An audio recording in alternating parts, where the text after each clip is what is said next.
Hello everyone, welcome back to my YouTube channel crack the case business studies.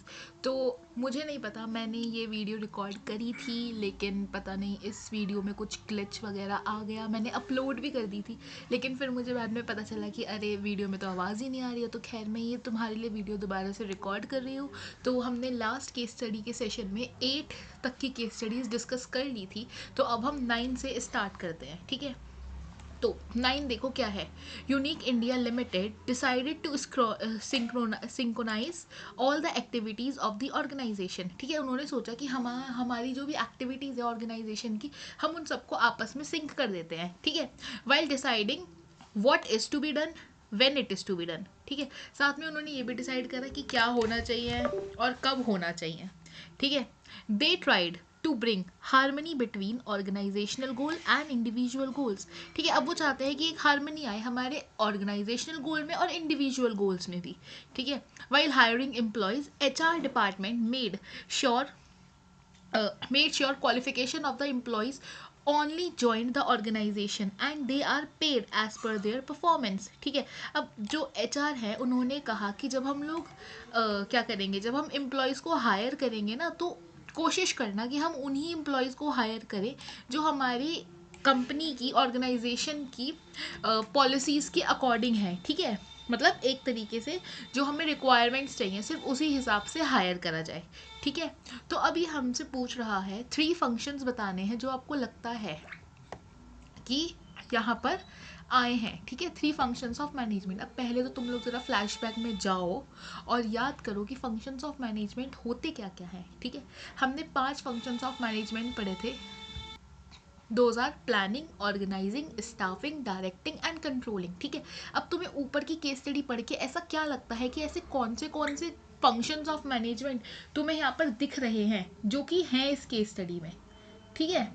अब देखो जरा ध्यान से देखना थोड़ा सा, ठीक है। यहाँ पर इन्होंने बोला what is to be done and when it is to be done, और ये हमने प्लानिंग में पढ़ा था, ठीक है। What is to be done, when it is to be done, how it is to be done, ठीक है। ये हमने प्लानिंग में पढ़ा था, तो यहाँ पर तो आ गया हमारा प्लानिंग, ठीक है।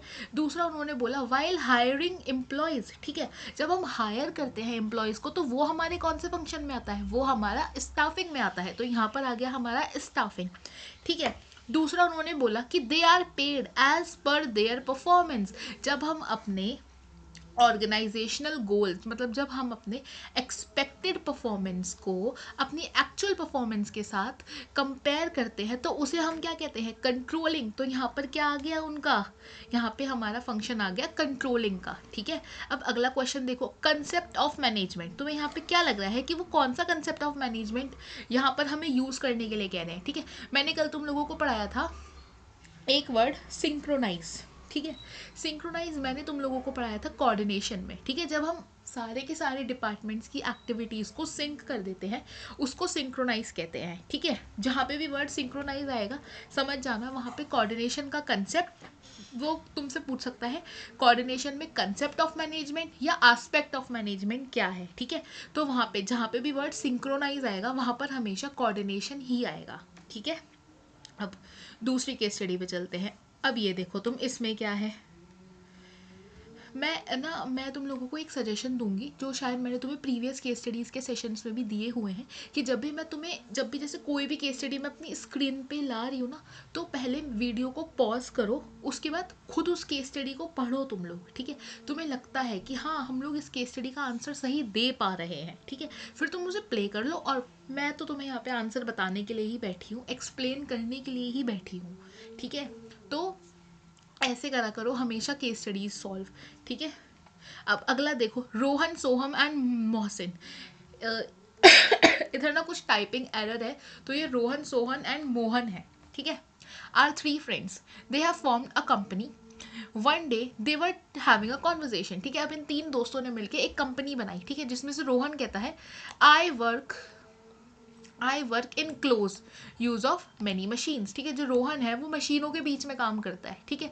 मतलब मशीनों के बीच में इन द सेंस मशीनों से रिलेटेड उसका जो काम होता है, ठीक है। और वो अपने एम्प्लॉयज़ को मोटिवेट करता है, ठीक है। दूसरा जो सोहम है वो क्या करता है, I am facing problems to finding the shop organisation and I am responsible for overall welfare of the organisation, ठीक है। अब जो सोहन है, यहाँ पर कुछ लाइन इसकी मिसिंग है, वो तुम लोग तुम्हारी पूनम गांधी की बुक में से ही ली है मैंने सारी केस स्टडीज, तो तुम लोग अपनी बुक खोल कर बैठना जब भी सॉल्व करोगे तो, ठीक है। तो यहाँ पर जो सोहन है, सोहन ने कहा कि मैं कम ऑर्गेनाइजेशन के ओवरऑल वेलफेयर के बारे में करता हूँ, काम करता हूँ, ठीक है। अब मोहन जो है, मोहन कह रहा है I have to decide the long term plans of the organisation.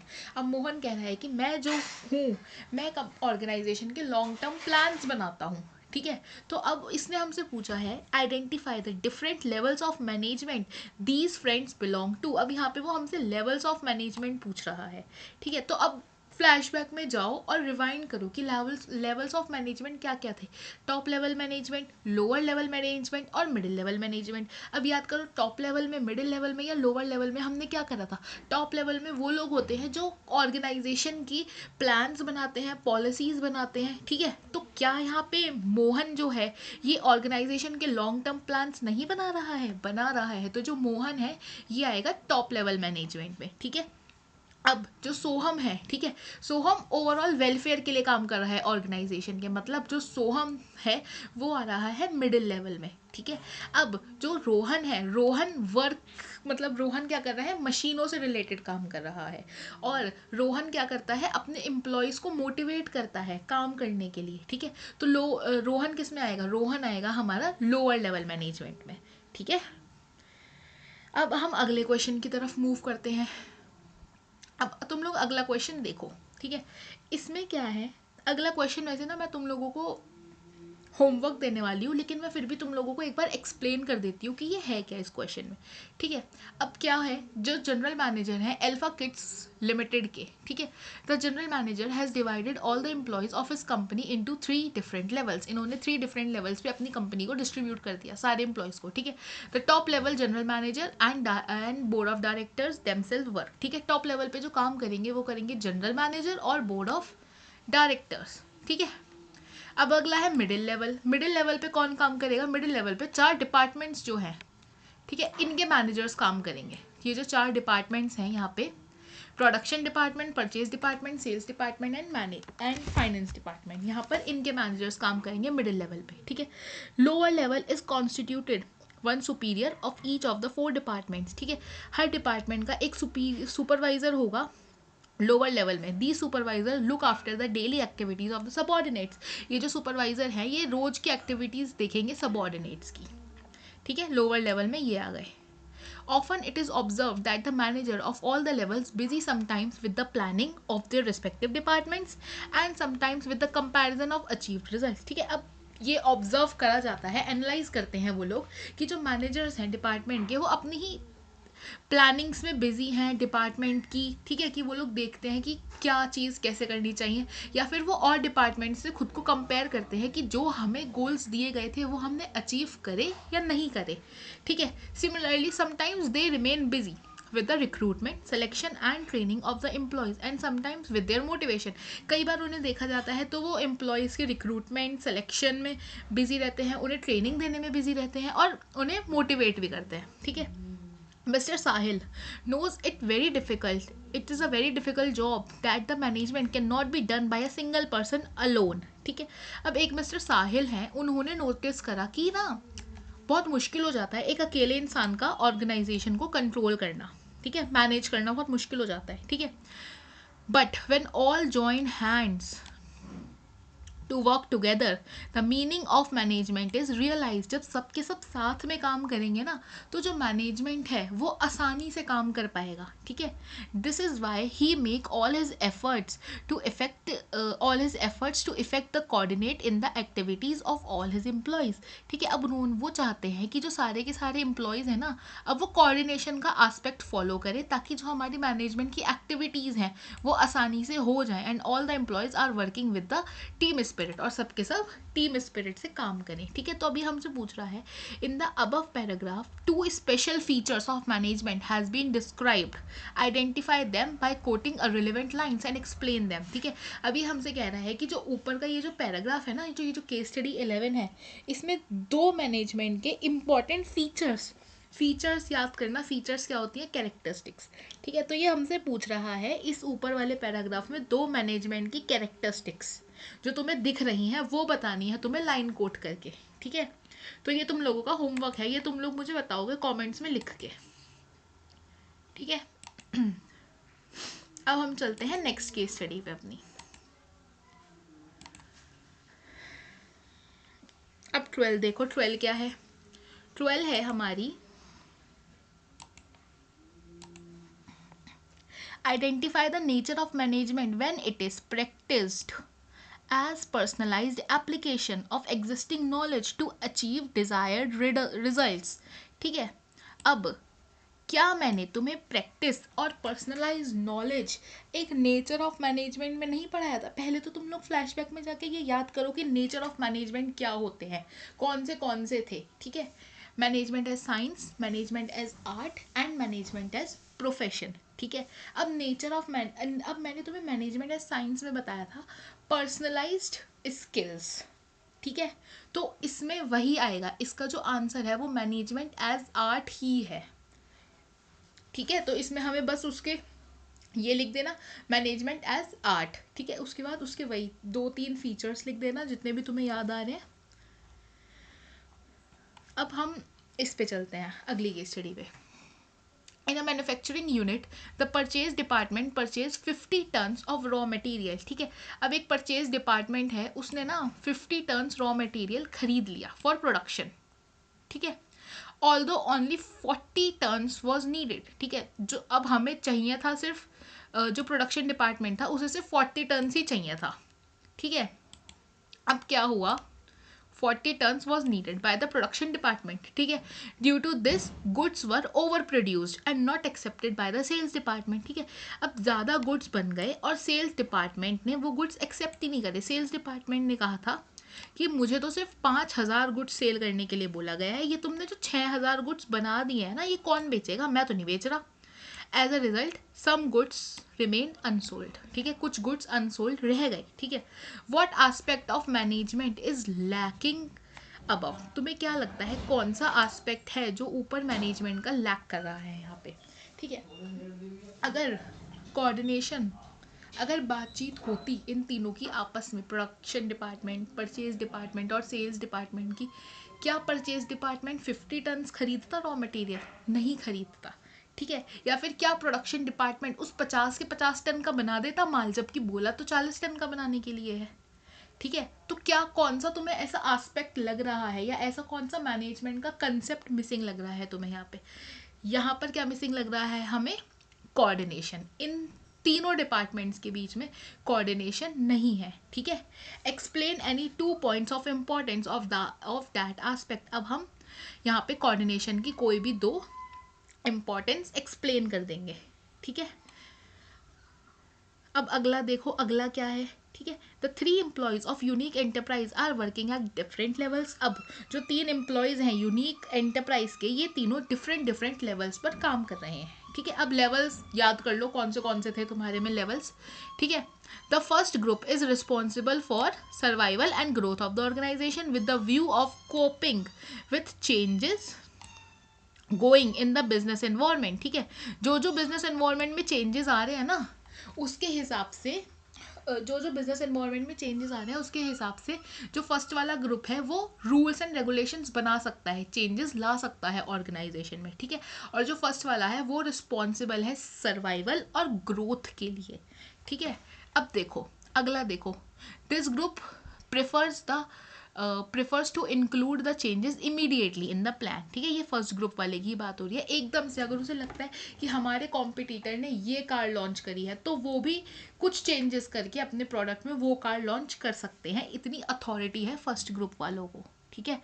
अब देखो सेकेंड ग्रुप क्या है। Second group explain the policies of superiors with the employees and trying to develop the feeling of cooperation among different departments, ठीक है। अब जो second group वाले हैं वो क्या करते हैं, जो पॉलिसीज़ बनाते हैं टॉप लेवल वाले, वो अपने एम्प्लॉयज़ को समझाते हैं और उनसे एक्सपेक्ट करते हैं, उन्हें बोलते हैं कि जो बाकी के जो डिपार्टमेंट्स हैं उनके साथ थोड़ा कोऑर्डिनेट करके काम करो, ठीक है।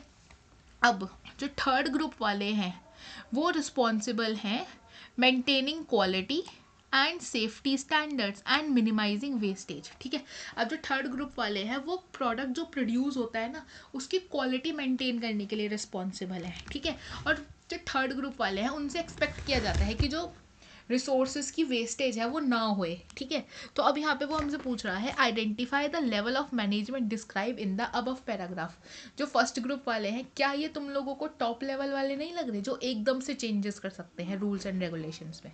ठीक है, अब जो सेकेंड ग्रुप वाले हैं ये जो काम है जो पॉलिसीज बनाई गई हैं टॉप लेवल वालों की वो समझाते हैं लोगों को, अपने एम्प्लॉयज़ को समझाते हैं ये लोग। ठीक है, तो ये हो गए सेकंड ग्रुप वाले, हो गए हमारे मिडिल लेवल वाले। ठीक है, और जो ये वाले हो गए जो maintaining quality and safety standards and minimising wastage वाले हो गए, ये हो गए हमारे लोअर लेवल वाले।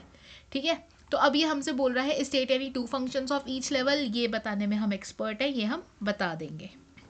ठीक है, अब अगले पर आओ। After every 3 months Mansi offers a new scheme. ठीक है, हर 3 महीने बाद मानसी एक न्यू स्कीम देती है अपने डिस्ट्रीब्यूटर्स और एजेंट्स को।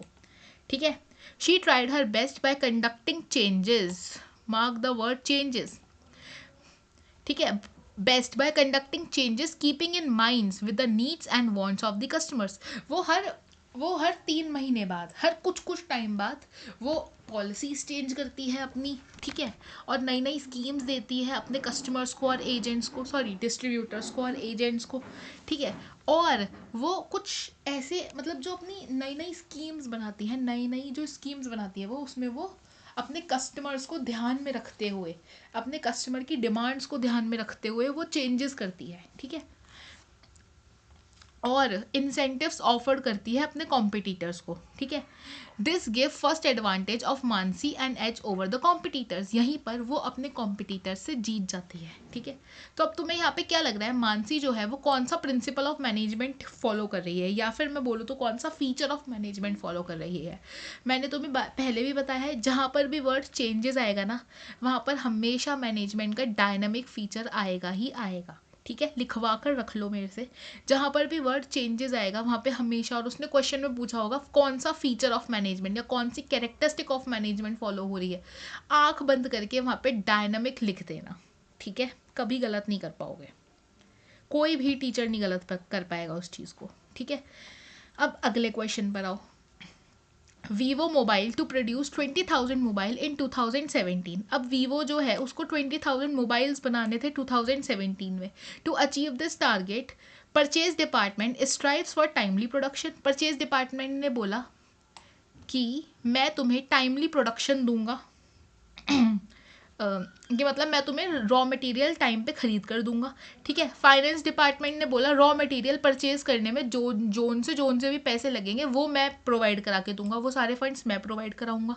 ठीक है, परचेज डिपार्टमेंट ने बोला कि मैं तुम्हें रेगुलर सप्लाई दूंगा रॉ मटेरियल्स की। ठीक है, सेल्स डिपार्टमेंट वाले ने बोला, sales department agreed to complete all possible steps to sell them. Sale department वाले ने बोला भाई तू बना, मैं सेल कर दूंगा सारे, तू सिर्फ बना। ठीक है, due to the combined efforts of all the departments company could achieve its target. ठीक है, चारों के चारों डिपार्टमेंट ने हेल्प करी एक दूसरे की, जिस वजह से कंपनी ने अपना टारगेट अचीव कर लिया। ठीक है, अब ध्यान से समझो दोबारा इसमें लिखा क्या है। वीवो मोबाइल को बोला कि उसे 20,000 मोबाइल फ़ोन्स प्रोड्यूस करने हैं 2017 में। ठीक है, परचेज डिपार्टमेंट ने बोला मैं टाइमली प्रोडक्शन रॉ मटेरियल तुझे प्रोवाइड कराऊंगा। ठीक है, फाइनेंस डिपार्टमेंट वाले ने बोला जो भी रॉ मटेरियल का पैसा लगेगा ना रॉ मटेरियल खरीदने में वो मैं तुझे टाइमली प्रोवाइड करूंगा। ठीक है, सेल्स डिपार्टमेंट वाले ने बोला तू बना, बेच मैं दूंगा, मेरा काम है बेचने का। ठीक है, ऐसे करके इन्होंने जो अपना एक गोल था ना, जो इनका टारगेट था वो इन्होंने पूरा कर लिया। ठीक है, अभी हमसे पूछ रहा है विच कैरेक्टरिस्टिक, एक तो क्वेश्चन ध्यान से पढ़ना वहाँ पे, कब वो कैरेक्टरिस्टिक पूछ रहा है, कब वो नेचर पूछ रहा है, कब वो इंपॉर्टेंस पूछ रहा है। ठीक है, सब चीज़ों को मिक्स करके मत लिख देना। Which characteristic of management is highlighted in the above para. अब तुम ये देखो, वो कैरेक्टरिस्टिक पूछ रहा है तुमसे मैनेजमेंट की, तो तुम्हें क्या लग रहा है ये जो तीनों के, ये जो चारों के चारों आपस में काम कर रहे हैं, ये तुम्हें क्या लग रहा है, क्या हो रहा है ये? तो यहाँ पर क्या आएगा, management is a group activity, ठीक है, ग्रुप में काम कर रहे हैं वो लोग, अकेले अकेले काम नहीं कर रहे हैं। अगला उसने पूछा which importance of management is highlighted here, क्या इंपॉर्टेंस ऑफ मैनेजमेंट यहाँ पे हाईलाइट हुई है? Management helps in achieving group goal, ये जो था ना प्रोडक्शन बनाना, प्रोडक्शन करना इनका 20,000 मोबाइल का, ये ग्रुप गोल था, एक अकेले का परचेज डिपार्टमेंट या प्रोडक्शन डिपार्टमेंट का गोल नहीं था, ठीक है। अब अगला वो पूछ रहा है एस्पेक्ट, तो ये मैंने तुम्हें स्टार्टिंग में ही बता दिया था, एस्पेक्ट और कंसेप्ट वो जब भी पूछेगा तो हमेशा उसका आंसर कोऑर्डिनेशन ही होगा, और यहाँ पे हमें दिख भी रहा है कि ये चारों के चारों कोऑर्डिनेट कर रहे हैं आपस में, ठीक है। अब अगले पर आ जाओ। अगला है Gemini circus is organising shows internationally for the last 30 years, ठीक है, their show has been successfully across the globe, ठीक है। अब जो जेमिनी सर्कस है ये पिछले 30 साल से सर्कस कर रहा है, ठीक है, और अपने शोज कर रहा है ये ग्लोबली, ठीक है। अब क्या हो गया, but now there show are not as popular as they were in past, पहले जितने पॉपुलर थे अब नहीं है उनके शोज, ठीक है। आफ्टर क्रिटिकल एनालिसिस, मैं अगर किसी वर्ड को मार्क कर रही हूँ ना तो अपने दिमाग के घोड़े दौड़ाने शुरू कर देना, ठीक है। They are thinking of bringing necessary changes, अब उन्होंने सोचा, बहुत एनालिसिस करने के बाद उन्होंने सोचा कि हमें ना कुछ चेंजेस लाने चाहिए अपने शो में, to gain popularity and get back the image of number 1, ठीक है। अब वो यहाँ पे पूछ रहा है कि कौन सी 2 कैरेक्टरिस्टिक्स हमें यहाँ पर लग रही हैं जो फॉलो हो रही हैं, ठीक है। चेंजेस से मैंने बोला था, चेंजेस से हमेशा तुम्हारे माइंड में एक चीज़ हिट हो जानी चाहिए, विच इज़ डायनामिक, ठीक है, डायनामिक है। और दूसरा क्या है, अब वो किस टाइप पे काम कर रहे हैं, वो अपना एक गोल बना लिया है उन्होंने कि हमें वापस से नंबर 1 बनना है, ठीक है। तो एक तो हो गई यहाँ पे कैरेक्टरिस्टिक डायनामिक, ठीक है, एक हो गई यहाँ पर कैरेक्टरिस्टिक गोल ओरिएंटेड प्रोसेस, ठीक है। अब अगला क्वेश्चन वो हमसे पूछ रहा है 2 फंक्शंस ऑफ मैनेजमेंट, अब वो हमसे यहाँ पे 2 फंक्शंस पूछ रहा है, ठीक है। क्या उन्होंने आफ्टर क्रिटिकल एनालिसिस उन्होंने एनालाइज करा है चीज़ों को, ठीक है। हम क्या करते हैं, हम जब भी चीज़ों को एनालिसिस करते हैं तो हम उसमें क्या करते हैं, what is to be done, when it is to be done and how it is to be done, ठीक है। तो ये तीनों चीज़ें किस में आती हैं, प्लानिंग में आती हैं, तो वो लोग प्लानिंग कर रहे हैं, ठीक है। और एक और फंक्शन हो रहा है यहाँ पे follow,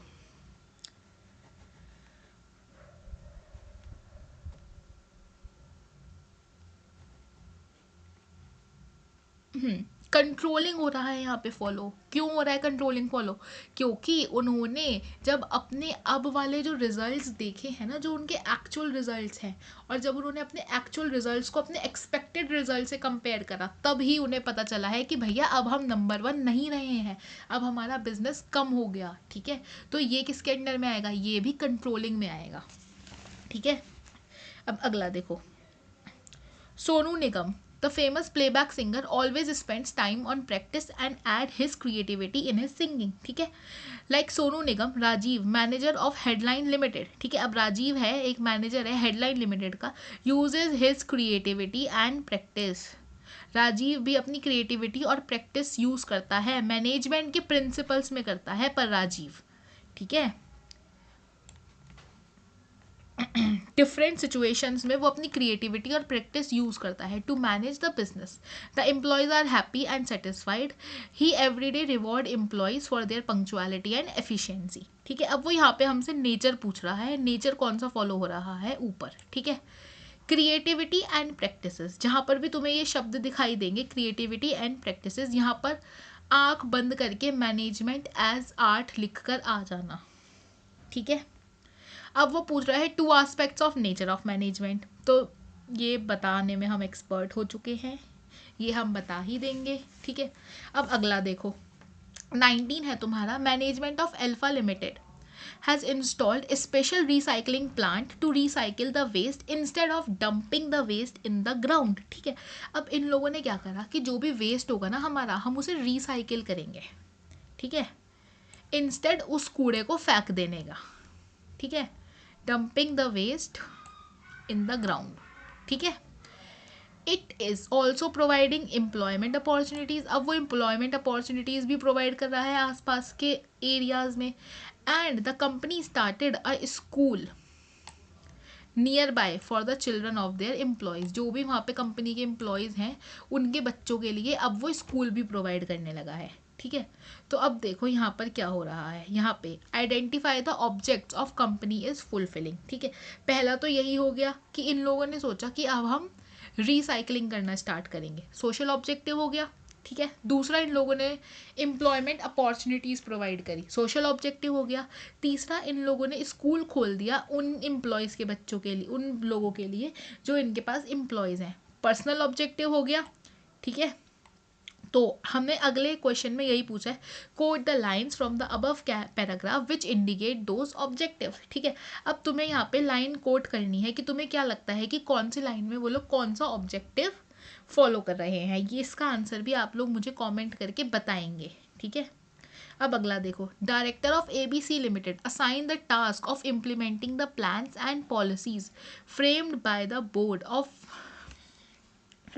board to all the department heads. ठीक है, अब जो डायरेक्टर्स हैं ABC लिमिटेड के, उन्होंने एक टास्क दिया।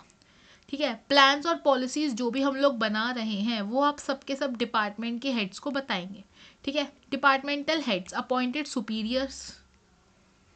सुपरवाइजर्स, डिपार्टमेंटल हेड ने सुपरवाइजर्स वो करे सुपरिटेंडेंट्स और एग्जीक्यूटिव्स अपॉइंट करे। ठीक है, so the work could be assigned to the workers. ठीक है, ताकि जो पॉलिसीज़ हैं टॉप लेवल की, मतलब जो पॉलिसीज़ बना रहे हैं डायरेक्टर्स, वो डिपार्टमेंटल हेड को बताई जाए, डिपार्टमेंटल हेड से सुपरवाइजर्स को बताई जाए और सुपरवाइजर्स से वर्कर्स को बताई जाए। ठीक है, as per the plan supervisors keep the check on the work, और फिर वो उस हिसाब से वर्कर्स पे ध्यान रख सके। ठीक है, features of management highlighted in the above paragraph, कौन सा फीचर लगता है तुम्हें मैनेजमेंट का आ रहा है यहाँ। फीचर्स ये हमारी कैरेक्टरिस्टिक्स होती हैं, वो यहाँ पे हमसे पूछ रहा है कि कौन सा फीचर यहाँ पे मैनेजमेंट का आ रहा है। तो ये सब लोग कैसे काम कर रहे हैं, ये आपस में ग्रुप में काम कर रहे हैं, एक अकेला इंडिविजुअल काम नहीं कर रहा, बोर्ड ऑफ डायरेक्टर्स भी काम कर रहे हैं, डिपार्टमेंटल हेड्स भी काम कर रहे हैं, सुपरवाइजर्स भी काम कर रहे हैं और वर्कर्स भी काम कर रहे हैं। तो यहाँ पे क्या आएगा, management as a group activity. ठीक है, तो यहीं पर आपका केस स्टडीज़ के तीनों सेशंस ख़त्म होते हैं। ठीक है, मैंने ये सारी की सारी केस स्टडीज़ आपकी बुक पूनम गांधी में से ही उठाई हैं, और अभी भी मुझे पता है अभी भी 5 से 7 केस स्टडीज़ रह गई हैं, लेकिन वो केस स्टडीज़ आप लोग खुद सॉल्व करेंगे। और अगर आपको लगता है कि आपको किसी भी केस स्टडी में कोई भी डाउट है, तो आप लोग मुझे कॉमेंट करके बता देना कि हमें इस केस स्टडी में ये डाउट है। वैसे मैंने हर टाइप की केस स्टडी अपने इन 3 सेशंस में कवर कर चुकी हूँ मैं। ठीक है, और रही बात अभी आप लोगों के चैप्टर 1 के MCQs रह गए हैं, तो MCQ का मैं अभी अलग से एक सेशन बना के अपलोड करूँगी, जो कि ऐसे 20-25 मिनट का सेशन होगा, तो वो आप MCQs के लिए भी देख लेना, जहाँ पे मैं आपको ऑप्शन एलिमिनेशन ट्रिक बताऊँगी। ठीक है, अब केस स्टडीज़ आप लोगों की हो गई। ठीक है, चैप्टर 1 की। अब चैप्टर 1 का आपके जो नोट्स थे वो मैंने आप लोगों को दे दिए हैं। नोट्स थे इन द सेंस एक्सप्लेनेशन मैंने आपको चैप्टर 1 का दे दिया, कल मैंने एक्सप्लेनेशन डाल दिया था, और केस स्टडी का जो सेशन 1 है और सेशन 2 है उसकी लिंक भी मैं डिस्क्रिप्शन में अटैच कर दूँगी, तो देख लेना। ठीक है, और आज रात को आप लोग अपना chapter 1 nature and significance of management पूरा कर कर ही सोएंगे। ठीक है, और अगर आप लोगों को इस चैप्टर के नोट्स चाहिए तो मुझे कमेंट कर देना, मैं तुम लोगों को लिंक PDF प्रोवाइड कर दूंगी। ठीक है, अलग से कुछ रिसोर्सेज चाहिए तुम लोगों को, तुम तो भी मुझे कमेंट करके बताओ कि हमें ये रिसोर्सेज चाहिए। ठीक है, सैम्पल पेपर का पूछ रहा था आज कोई मेरे से, तो सैम्पल पेपर का देखो सादा सिंपल सा सीन ये है कि CBSE हर साल अपने सैम्पल पेपर्स अपलोड करती है। ठीक है, तो हम लोग पहले ये सिलेबस ख़त्म हो जाए, फिर मैं तुम लोगों को सैम्पल पेपर्स PYQ सब कुछ सॉल्व कराऊंगी। ठीक है, मैं जितनी मेहनत कर रही हूँ थोड़ी सी मेहनत तुम लोग अपने लिए भी कर लो। ठीक है, so that is it for this session. मिलते हैं अगले सेशन में। Okay bye, thank you and all the best for your preparation.